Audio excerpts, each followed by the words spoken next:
സങ്കീർത്തനങ്ങൾ 6-ാം അധ്യായം. യഹോവേ, നിന്റെ കോപത്തിൽ എന്നെ ശിക്ഷിക്കരുതേ, നിന്റെ ക്രോധത്തിൽ എന്നെ ദണ്ഡിപ്പിക്കരുതേ. യഹോവേ, ഞാൻ തളർന്നിരിക്കുന്നു, എന്നോട് കരുണയുണ്ടാകണമേ. യഹോവേ, എൻ്റെ അസ്ഥികൾ ഭ്രമിച്ചിരിക്കുന്നു, എന്നെ സൗഖ്യമാക്കണമേ. എൻ്റെ പ്രാണനും അത്യന്തം ഭ്രമിച്ചിരിക്കുന്നു.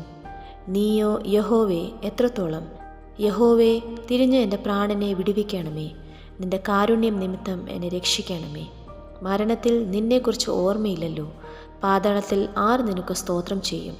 എൻ്റെ ഞരക്കം കൊണ്ട് ഞാൻ തകർന്നിരിക്കുന്നു. രാത്രി മുഴുവനും എൻ്റെ കിടക്കയെ ഒഴുക്കുന്നു.